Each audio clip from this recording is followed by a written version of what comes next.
In 1999, a family in Oklahoma survived an F5 tornado inside a concrete safe room. They lived, but 3 of them nearly died anyway, not from the storm, from the room itself. The door jammed and they spent 4 hours trapped in the dark, banging on steel nobody could hear. Number 14 on this list is the exact mistake that trapped them. Number 3 has killed more people inside safe rooms than any tornado ever did. These 20 mistakes turn the safest room in your house into a coffin. Hit that subscribe button. Let us count down. Number 20, only building one way out. Every safe room needs a door. What almost nobody builds is a second one. A room with a single exit sounds fine right up until the moment that exit is blocked.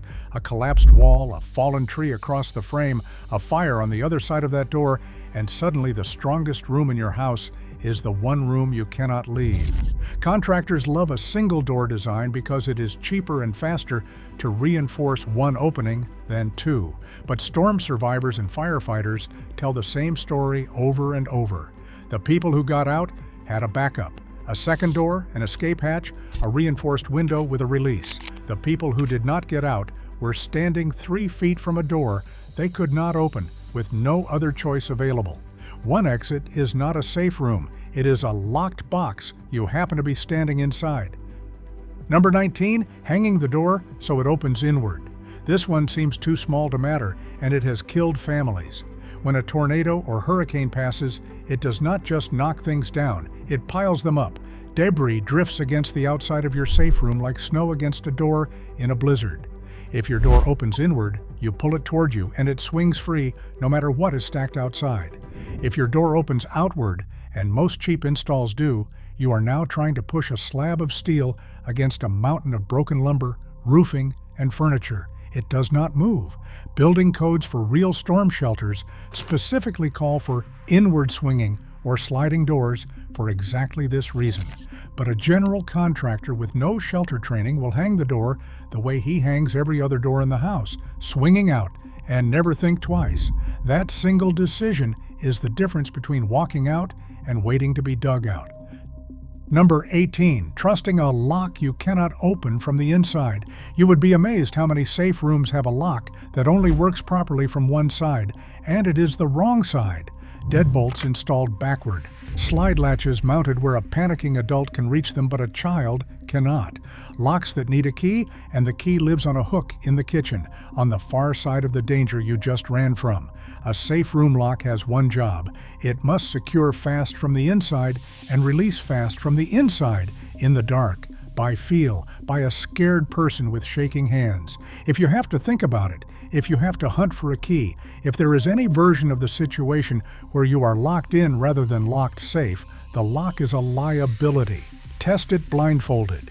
If you cannot open your own safe room in 5 seconds with your eyes closed, neither can your family. Number 17, forgetting the room needs to breathe.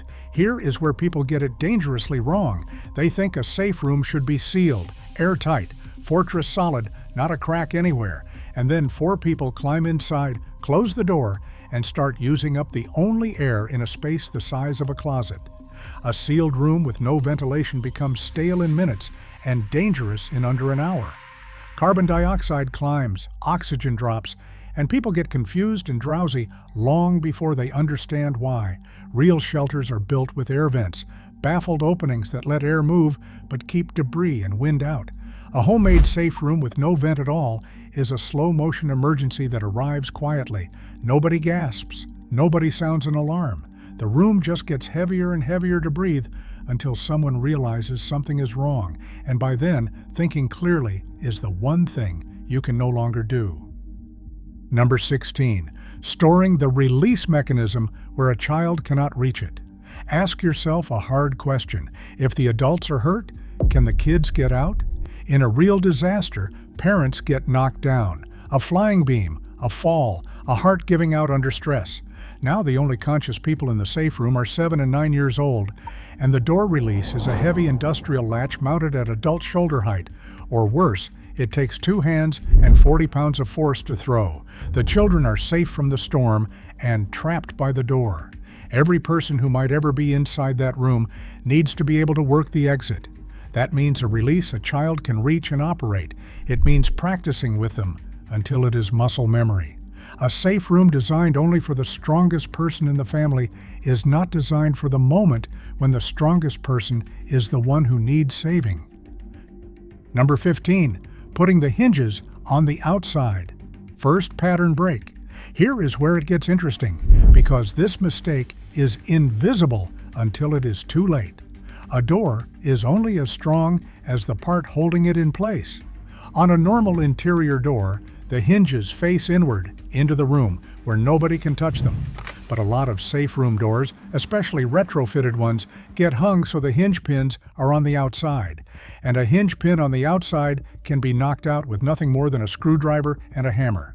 Think about what a safe room is protecting against. Storms, yes, but for many families it is protecting against a person, an intruder who wants in. If your hinges are exposed on their side of the door, you have handed them the disassembly instructions. 3 taps and the entire door lifts out of the frame, deadbolt still locked, accomplishing nothing.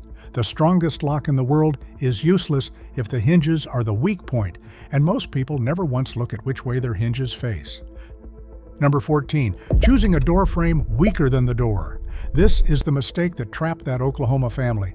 They spent good money on a heavy steel door and bolted it into a frame made of ordinary wood studs. When the pressure hit, the frame twisted. The door was perfect. The door held, but the frame around it warped just enough that the door could no longer swing, and now they were sealed inside their own investment by 4 inches of bent lumber.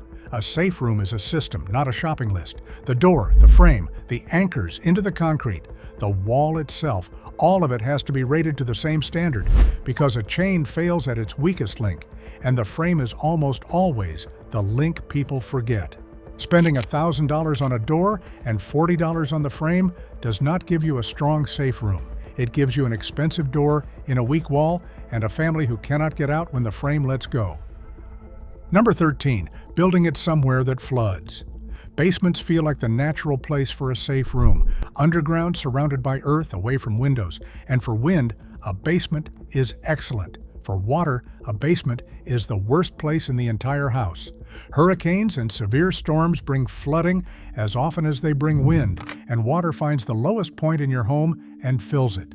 A family sheltering from a storm in a basement safe room can find themselves trapped by rising water with the door sealed against the very thing pouring in around their feet. If you live anywhere near a flood zone, a coastline, a river, low ground, an underground safe room is a decision that solves one danger by inviting a deadlier one. The safest shelter for a hurricane and the safest shelter for a tornado are not always the same room, and the family that does not know the difference can pick exactly the wrong one on the worst possible night. Number 12, trusting an electronic lock with no manual backup. Smart locks are wonderful until the power goes out, and in a disaster, the power always goes out. Keypads, fingerprint scanners, app-controlled bolts, all of it runs on electricity or batteries, and all of it fails at the exact moment you need it most. A family fleeing into a safe room during a storm has often just lost power to the whole house. The keypad goes dark. The phone that controls the smart lock has no signal. And now, the beautiful high-tech door either will not lock or, far worse, will not unlock. Every electronic lock on a safe room needs a purely mechanical backup, a physical bolt you can throw and release by hand. No batteries, no signal, no app. Technology is a convenience layered on top of safety. The moment it becomes the only thing standing between your family and the exit, it has stopped being a feature and started being a fault waiting to happen. Number 11, making the room too small for everyone in it. People plan safe rooms for an average day and forget that emergencies do not come on average days. They size the room for the family, 4 people, cozy. Then the storm hits on the night the grandkids are visiting, and the neighbor ran over and the dog is panicking, and now 9 bodies are crammed into a space built for 4. Air runs out faster. Panic sets in harder. People cannot sit, cannot move, cannot reach the door.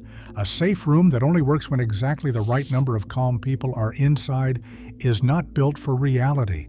Reality is chaos, extra people, animals, and someone who is hurt and needs room to lie down. Build for the crowd you might actually have, not the tidy little group you imagine. The difference between comfortable and dangerous is often just 2 more people than you planned for. Number 10, keeping no way to call for help. Second pattern break. Here is something the people who sell safe rooms rarely mention. Getting into the room is only half the problem. The other half is getting found. Families climb into their shelter, seal the door, and then discover they have no way to reach the outside world. Cell phones die or lose signal. Nobody knows exactly where in the collapsed house the room is, and rescuers digging through debris have no idea whether the shelter holds a family or is empty. A real safe room needs a communication plan that does not depend on one dead phone, a backup battery, a radio, a whistle, because a whistle carries through rubble when a human voice gives out in 20 minutes. Even a brightly painted exterior or a marked location the fire department knows about. The families who get pulled out fast are the ones who could make noise and be located. The ones who cannot signal wait in silence, 3 feet under, while rescuers walk right past. Number 9, running a generator too close to the room. This is the one that kills quietly, and it kills after the storm has already passed. The wind stops, the family is safe, the power is out, so someone starts a generator to keep the lights and the fan running, and they put it too close, in the attached garage, right outside the vent, in the basement near the shelter. Generators pour out carbon monoxide, a gas with no color and no smell, and it seeps into the safe room through the very vents that were supposed to keep the family breathing. Every year, more people die from carbon monoxide after a storm than from the storm itself. The family survives the tornado and is poisoned by the thing they ran to keep them comfortable. A generator belongs far from the house, far from any vent, far from any opening, never inside, never close. The disaster that gets you is often not the one you were preparing for. Number 8, choosing a room with windows.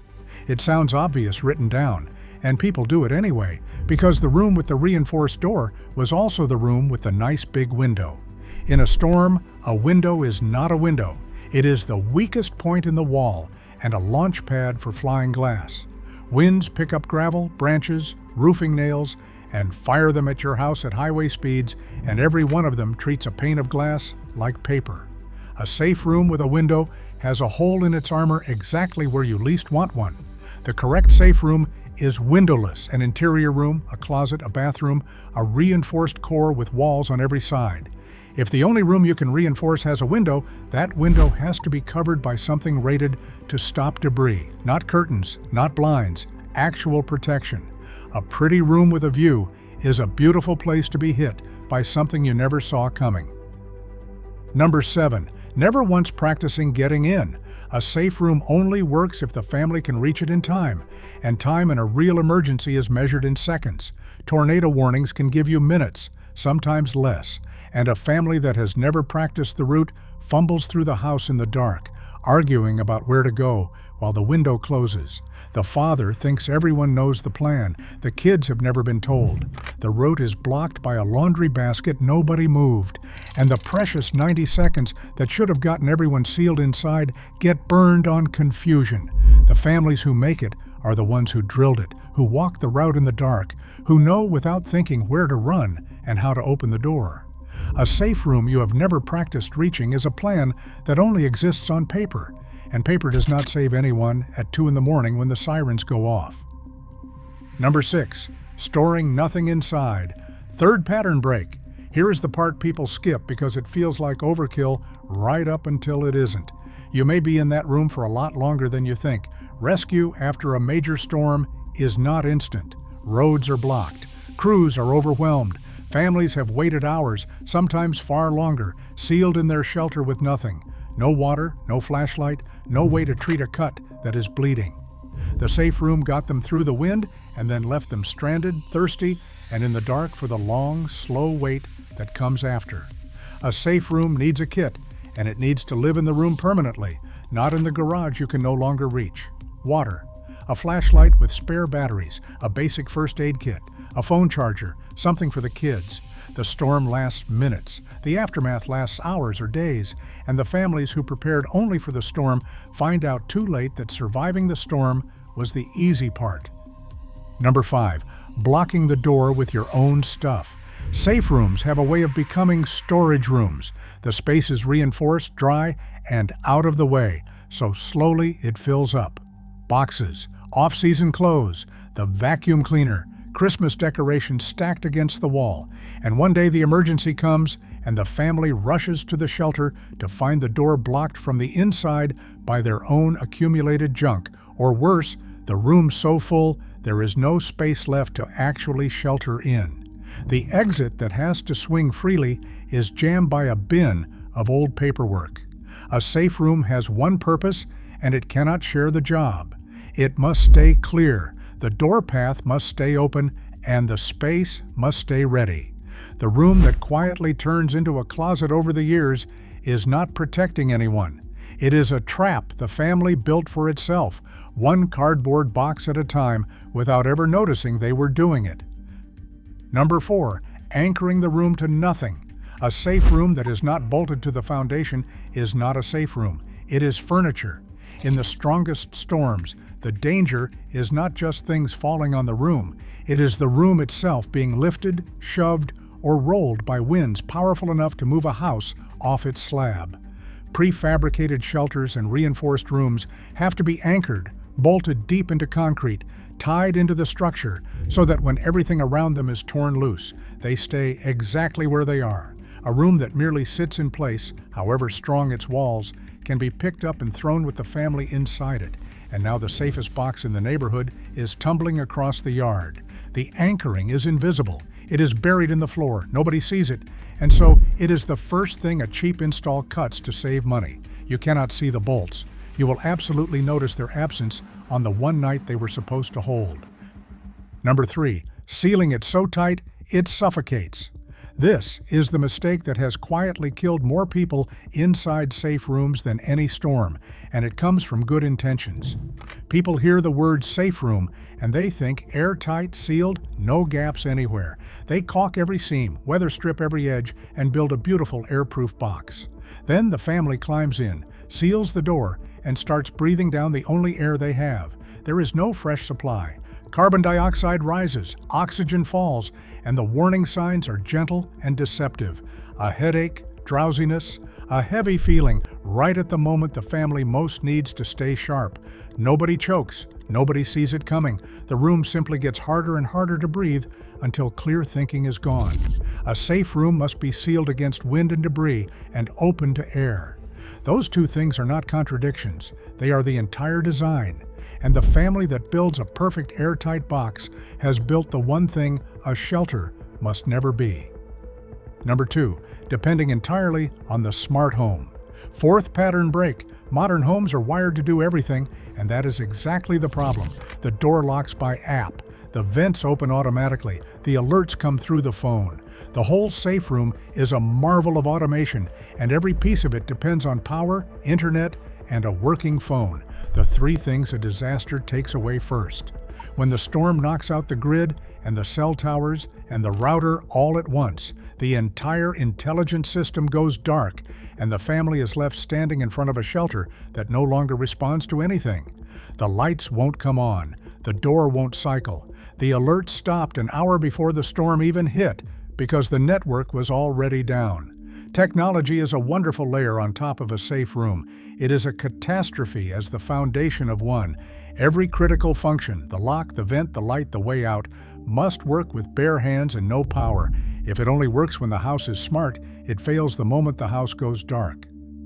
Number 1, believing the room will save you without you. At the top of this list is the mistake underneath all the others, the one that makes every single problem worse. People buy a safe room and think the buying was the safety. The room is installed, the money is spent, and the family stops thinking about it entirely.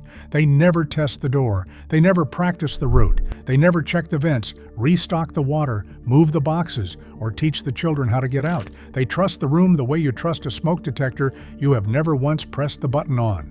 And a safe room is not a purchase. It is a habit. It is drills in the dark, and a lock you can open blindfolded, and a kit you check twice a year, and a plan every person in the house actually knows. The families who die in safe rooms are almost never killed by a room that failed. They are killed by a room they trusted and never once tested. The room does not save you. What you do with it does. Here is my challenge. This week, go stand in your safe room and close the door. Try to open it in the dark. Check if it breathes. See if your kids can work the latch. Find out now, on a calm afternoon, what you would find out on the worst night of your life. Drop a comment and tell me which mistake you found in your own house, because I promise you found at least one. And if you build a safe room to protect your family, make sure it is not the thing they have to be rescued from.